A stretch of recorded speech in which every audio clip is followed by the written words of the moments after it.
गणेशाय नमः। ॐ श्री सरस्वत्यै नमः। ॐ श्री गुरुभ्यो नमः। अज्ञानतिमिरान्धस्य ज्ञानाञ्जनशलाकया चक्षुरुन्मीलितं येन तस्मै श्रीगुरवे नमः। तस्मै श्रीगुरवे नमः।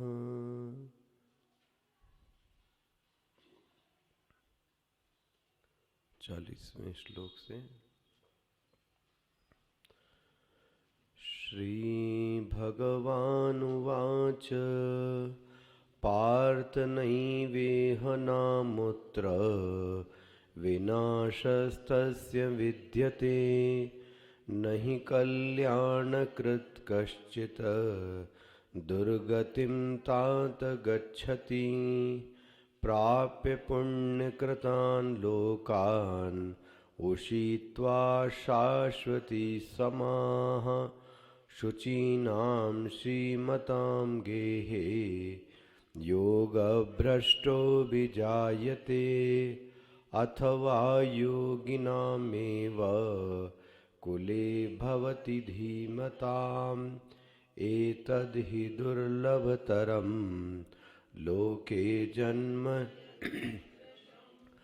तत्र तं बुद्धिसंयोगं लभते पौर्वदैहिकं यतते च ततो भूयः संसिद्धौ कुरु पूर्वाभ्यासेन तेनैव।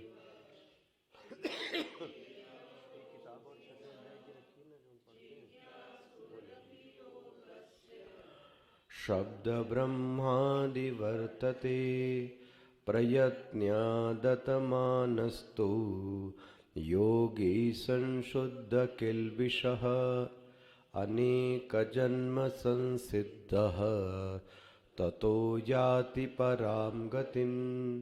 तपस्विभ्योऽधिको योगी ज्ञानिभ्योऽपि मतोऽधिकः कर्मेभ्यश्चाधिको योगी तस्माद् योगी भवार्जुन।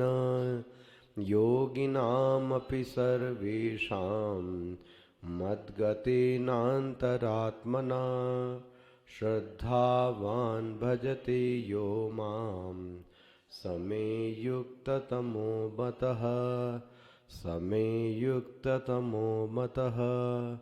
ॐ तत्सदिति श्रीमद्भगवद्गीतासु उपनिषत्सु ब्रह्मविद्यायां योगशास्त्रे श्रीकृष्णार्जुनसंवादे आत्मसंयमयोगो नाम षष्ठोऽध्यायः।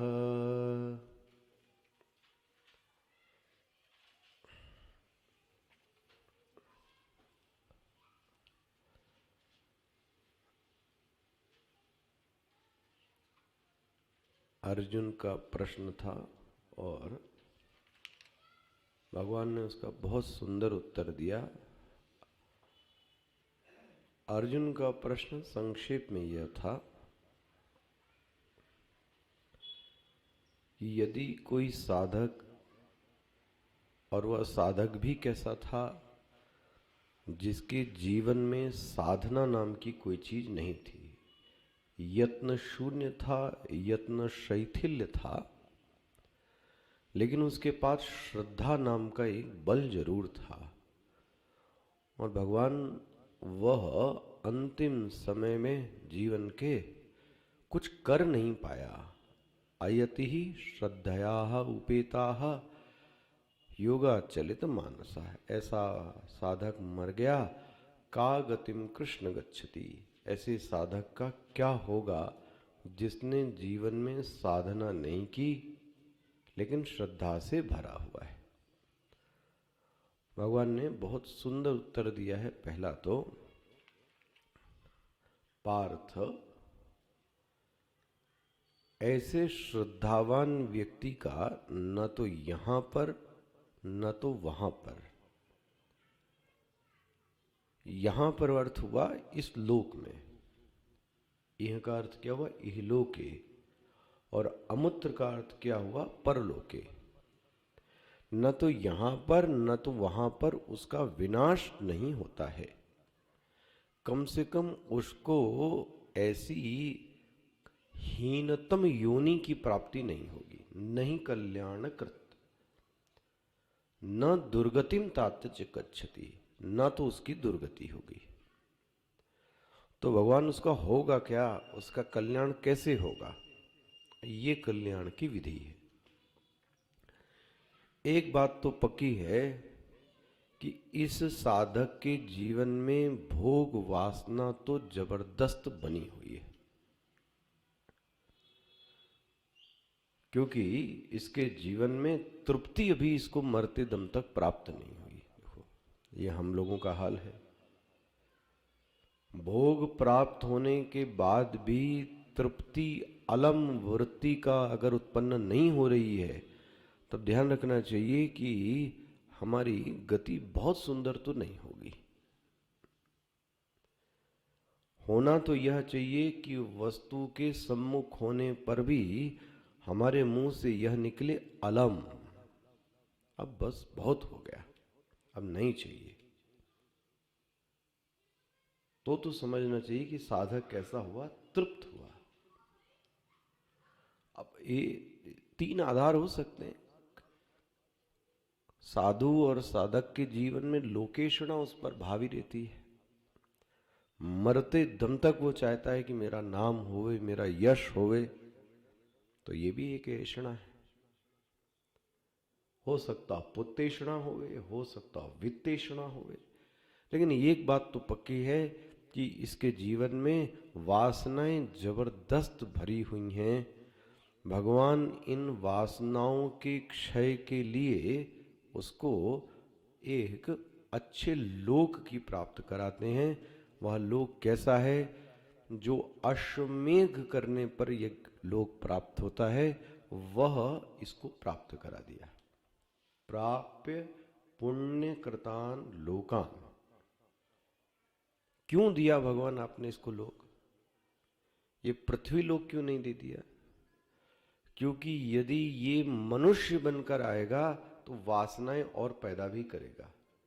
मनुष्य के साथ दो चीजें थी, इसीलिए इसको कर्म योनि कहा गया। मनुष्य भोग तो करता ही करता है, मनुष्य को ही कर्म करने का अधिकार है। अन्य योनियों में कर्म का अधिकार नहीं है, सिर्फ भोग योनि है। और शास्त्रों में तो ऐसा भी आया कि जो देवता हैं, जो पितृ हैं, वह तरसते हैं मनुष्य योनि प्राप्त करने के लिए। क्यों? क्योंकि यहां पर कर्म किया जा सकता है। लेकिन एक चीज है, कर्म करने के साथ साथ यहां व्यक्ति यदि विवेकपूर्ण जीवन नहीं जीता है तो अन्य चीजों को और पैदा कर लेता है, ये संभावना ज्यादा है। आए थे हरिभजन को, ओटन लगे कपास। करने कुछ आए थे और करने कुछ बैठे। देखो, आप आए हो साधक के लिए, साधना के लिए, और अब दुकान और बिजनेस करने लगे तो व्यवसायी हो गए। फिर तो पैसा कमाने का धंधा हो गया ना। हमको तो वासना का क्षय करना था, तो क्षय तो हुआ नहीं और अन्य वासनाएं बढ़ गई। तो भगवान ने कहा, इसलिए मैंने इसको एक ऐसे लोक में भेजा जहां ये पैदा तो नहीं करेगा, लेकिन अपनी वासनाओं को क्या कर लेगा, क्षय कर लेगा। तो पहली पंक्ति खुल गई, प्राप्य पुण्य कृतान लोकान उषित्वा। तो उषित्वा मतलब वसित्वा, वहां रहता है, खूब अच्छे समय तक रहता है, संवत्सर तक वहां खूब भोग को भोगता है। ऐसा अभी दिमाग में आता है ये बात।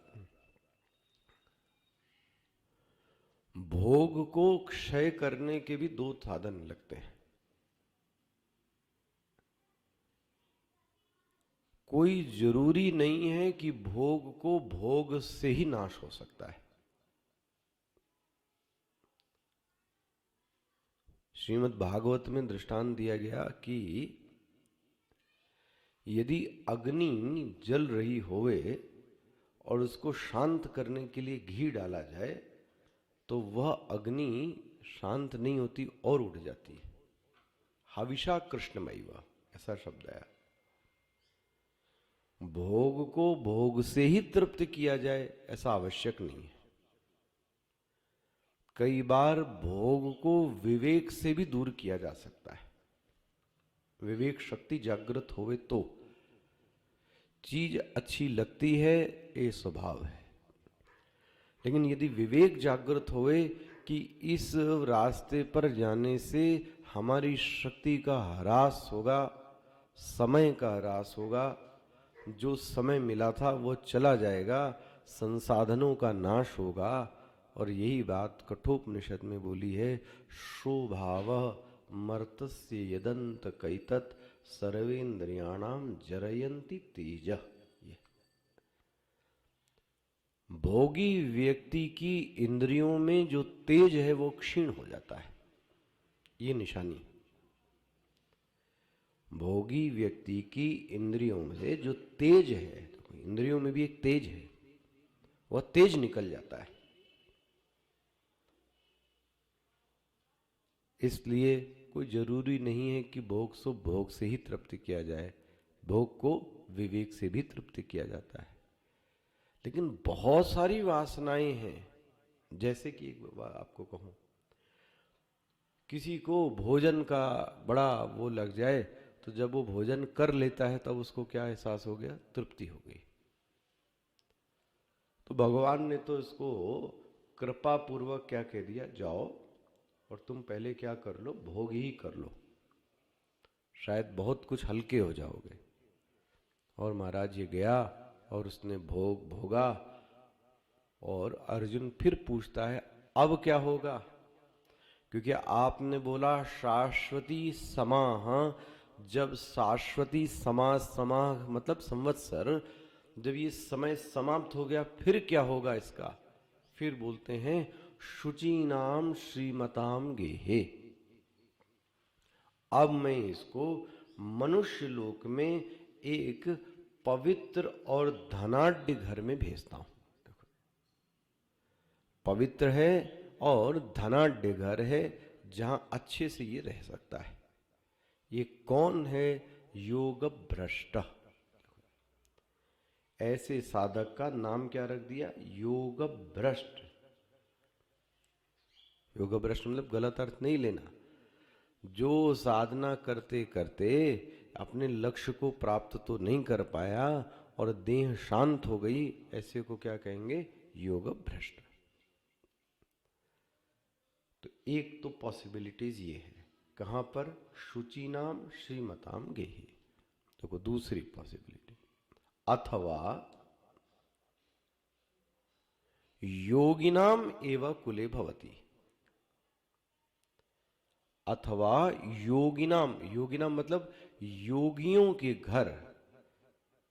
और वह योगी भी कैसे हैं, धीमताम, वाह, तो बुद्धिमान लोग हैं जिनके घर में साधना और साधु संतों का आगमन होता रहता है, जहां सत्संग की बातें होती रहती हैं, ऐसे घर में इसका जन्म होता है। ये एक पॉसिबिलिटीज हो गई। हो सकता है किसी दरिद्र के घर में भी जन्म लो, लेकिन वो बुद्धिमान हो, ये भी तीसरी पॉसिबिलिटी।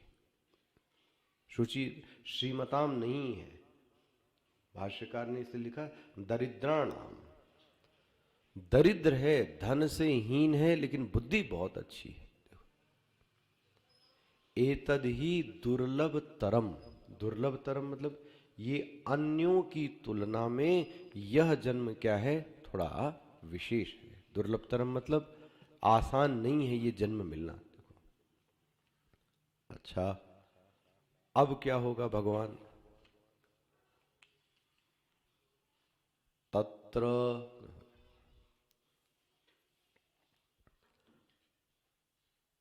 ये तीन घर आपको स्पष्ट हो गए मेरे ख्याल से। पहला क्या बोलेंगे,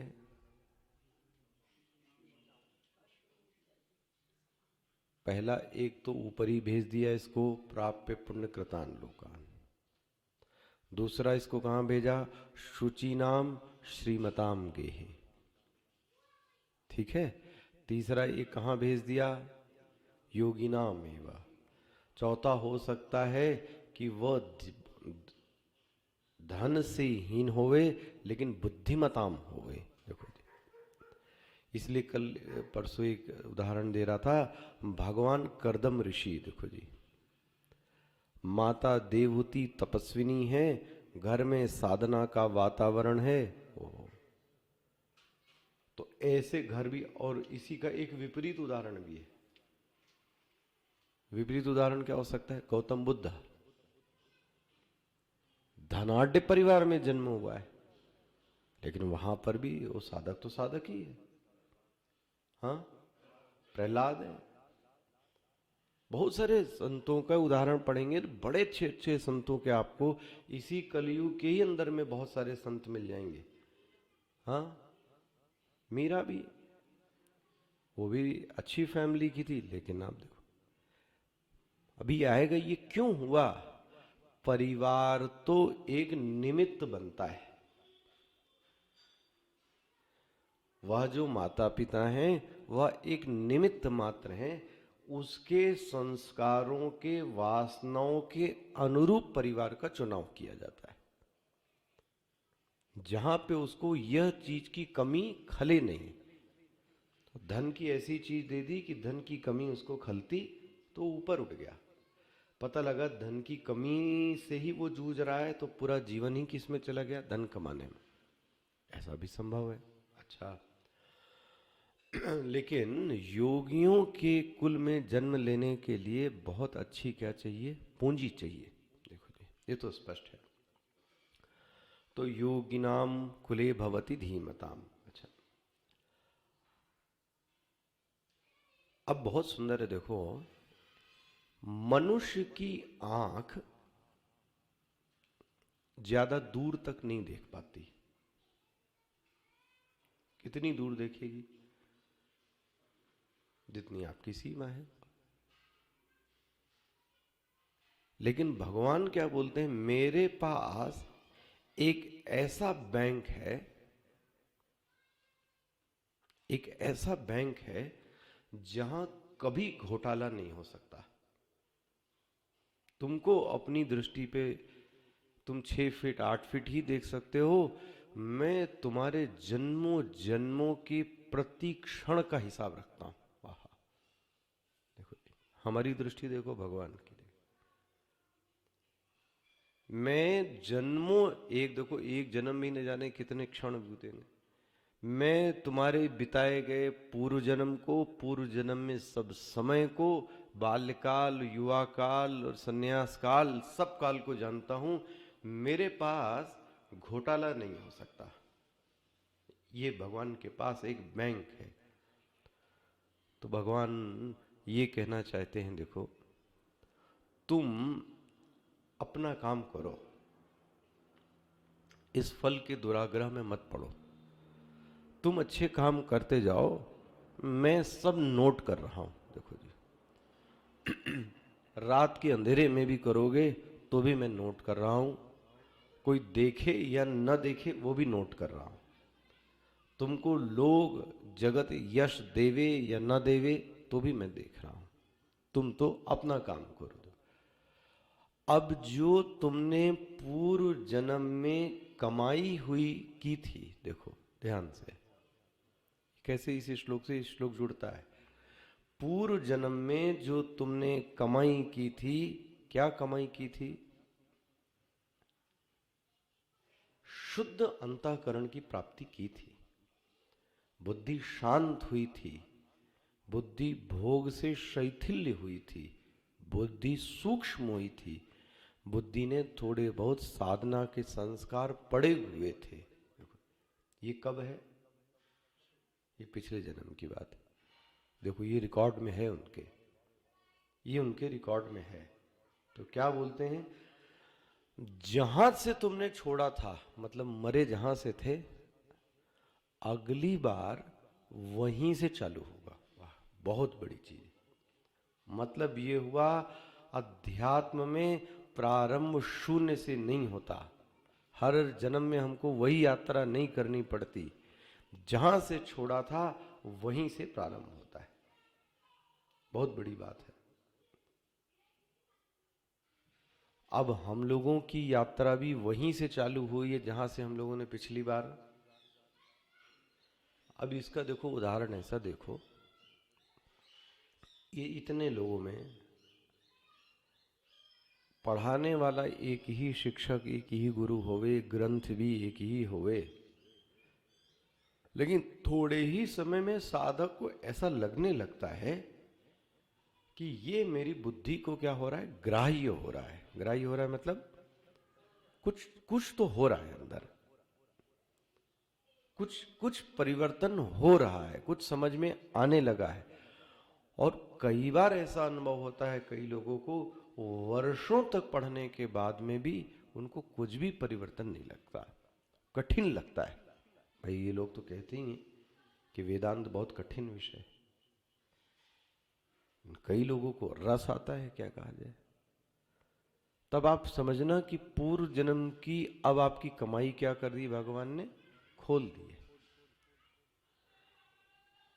इसलिए हमारे स्वामी जैसा बोलते थे, ये कहावत कोई बहुत अच्छी कहावत नहीं है कि भगवान छप्पर फाड़ के देता है। भगवान कुछ फाड़ वाड़ के नहीं देता, वो बहुत संतुलित इंसान है। जो आपने पिछली बार किया था वही उठा के आपको दे देता है, और हमको लगता है कि छप्पर फाड़ के देता है।